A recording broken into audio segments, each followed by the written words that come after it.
Hello दोस्तों, स्वागत है आपका एक्सेल के एक और नए वीडियो में। इस वीडियो में हम सीखेंगे एमएस एक्सेल के नंबर फॉर्मेट के सभी ऑप्शंस को, नंबर ग्रुप के सभी ऑप्शंस को यहाँ आपको दिख रहे होंगे, तो इसके बारे में चर्चा करेंगे। पिछले वीडियो में हमने अलाइनमेंट ग्रुप को सीखा था।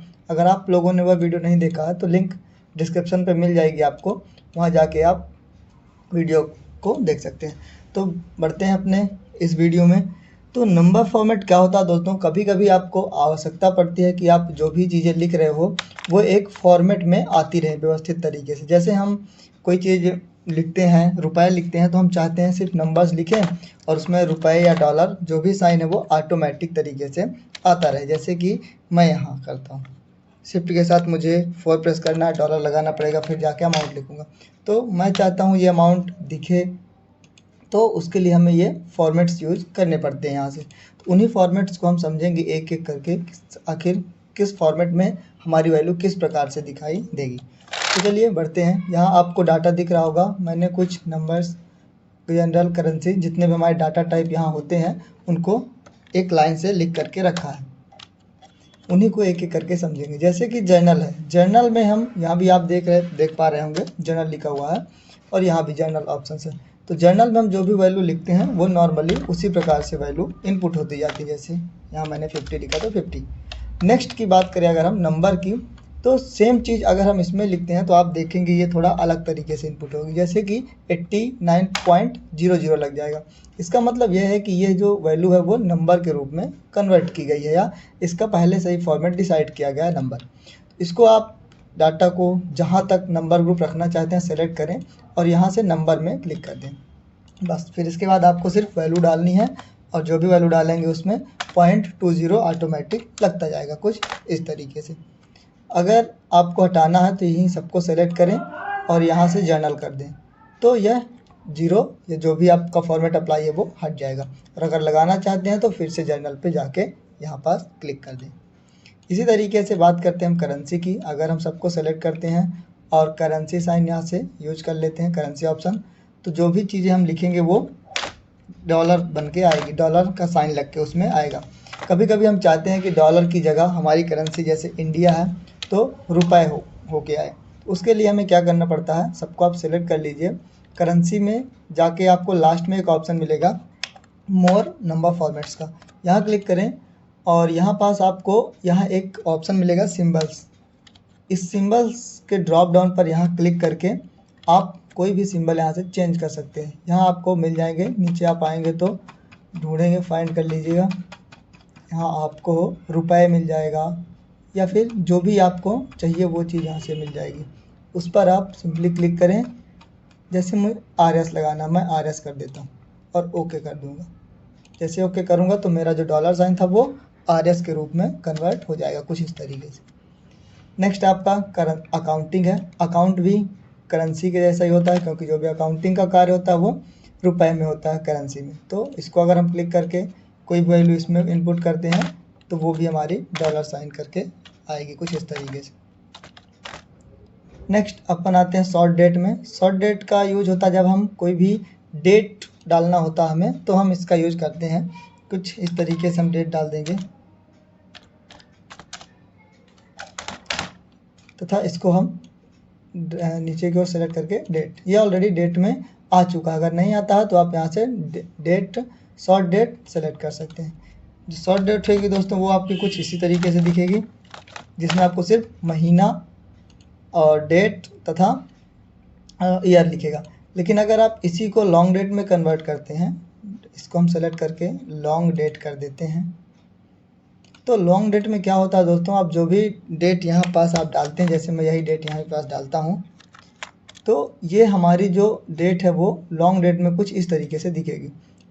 डे कौन सा है, वेडनेसडे, अगस्त 5, 2020। इस तरीके से आप जो भी इसमें डेट डालेंगे वो डेट आपको लॉन्ग करके दिखेगी, कुछ इस तरीके से। जैसे यहाँ पास आ गया आपका फ्राइडे दिख रहा होगा।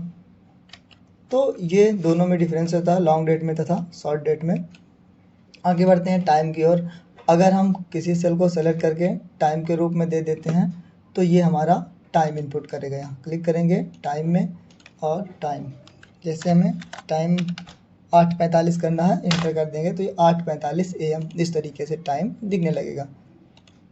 तो ये हमारा होता है टाइम वाला। 9 बज गए, जितना भी आप चाहेंगे उतना टाइम आपको यहाँ आ जाएगा। इसके बाद बढ़ते हैं अपन परसेंटेज में। परसेंटेज आप सेलेक्ट कर देंगे यहाँ से, तो आप जो भी वैल्यू लिखेंगे वो आपकी परसेंट के रूप में कन्वर्ट हो जाएगी। 1% 2% 20% 50%, आप जितना भी इनपुट करेंगे वो आपकी वैल्यू परसेंटेज के रूप में शो होगी, कुछ इस तरीके से। नेक्स्ट बढ़ते हैं फ्रैक्शन वैल्यू। फ्रैक्शन वैल्यू क्या होती है दोस्तों, जैसे हमें कोई चीज़ दशमलव में दी रहती है, 0.05 हो गया 50, तो इसका जो फ्रैक्शन वैल्यू होता है वो 1/2, 1/4, 1/5 ऐसे करके आता है। तो वही चीज़ आप यहाँ पास अगर फ्रैक्शन वैल्यू अप्लाई करते हैं, क्लिक करके फ्रैक्शन में जाएंगे, तो यहाँ आप जब भी कोई डेसिमल वाली वैल्यू लिखेंगे, जैसे मैं 0.50 लिखता हूँ, यहाँ आप देख पा रहे होंगे 0.50 लिखा, और जैसे ही मैं एंटर करूँगा तो यहाँ वैल्यू 1/2 आ जाएगी। इसी तरह 0.25, 1/4, आप कोई भी वैल्यू यहाँ पास लिखेंगे पॉइंट करके, तो वो वैल्यू आपको फ्रैक्शन के रूप में कन्वर्ट होकर यहाँ दिख जाएगी। इस तरीके से हम यूज़ करते हैं फ्रैक्शन वैल्यू का। आगे बढ़ते हैं साइंटिफिक वैल्यू में। साइंटिफिक वैल्यूज़ क्या होती हैं दोस्तों, कभी कभी आप अपने सेल में जब भी कोई वैल्यू लिखते हैं तो वो वैल्यू क्या होता है, जैसे भी आप 10 या 12 डिजिट की वैल्यू लिखेंगे, इंटर करेंगे, तो वो कुछ इस तरीके से आपको दिखाती है, +13 करके। 12 अंक से ज़्यादा जब भी आप लिखते हैं तो वो इस तरीके से दिखने लगती है। तो ये होती है साइंटिफिक वैल्यू। इसका मतलब होता है कि आपने कितने डिजिट का नंबर्स लिखा। ये जो ई के इस साइड है आपका, ये पूरा का पूरा 1 काउंट होता है, +13 मतलब इसमें हमने 14 डिजिट की वैल्यू लिखी है। क्लिक करेंगे, आप इसको काउंट भी कर सकते हैं। 12 2 14 की हमने लिखी है, तो यहाँ पास आपको दिखाएगा ये पूरी डिजिट 1 तथा ये 13। इसी तरीके से इसमें भी हमने लिखी है 12 डिजिट की। इसी के नीचे कुछ और भी ऑप्शन आपको देखने को मिल जाते हैं, जैसे डॉलर हो गया, percentage, comma, decimal point increase और डेसिमल पॉइंट डिक्रीज़ करने के लिए। जैसे हम कोई वैल्यूज़ लिखते हैं और उसमें हमें तुरंत कोई साइन लगाना होता है, तो हम यहाँ से डायरेक्ट क्लिक करके और यहाँ साइन पर क्लिक करके लगा सकते हैं। जैसे हमें किसी वैल्यू का परसेंटेज लिखना होता है तो हम यहाँ वैल्यू लिखेंगे और यहाँ से डायरेक्ट क्लिक करके परसेंटेज लगा सकते हैं। इसी प्रकार हमने जो वैल्यू लिखी है वो कॉमा उसमें लगाना हमें, तो यहाँ से कॉमा साइन लगा सकते हैं। जैसे हम कोई बड़ी वैल्यू लिखते हैं 5000 या 5 लाख, तो कहाँ उसमें कॉमा लगता है, कितने जीरो के बाद, वो वैल्यू यहाँ पास आपको लग जाएगी। जैसे यहाँ पास 5 के बाद कॉमा, 100 के बाद कॉमा, इस तरीके से। डेसिमल संख्या जो आपकी दशमलव के बाद की दो संख्याएं जीरो, इन्हें आपको बढ़ाना है तो आप यहाँ से बढ़ा सकते हैं।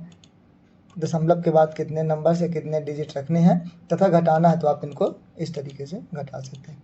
तो ये था हमारा कंप्लीट नंबर फॉर्मेट। कैसा लगा वीडियो आपको कमेंट करके ज़रूर बताएं। चैनल को सब्सक्राइब कर लें ताकि आने वाली नोटिफिकेशंस आपको मिल जाए और आप वीडियोस देख पाएँ। Thank you.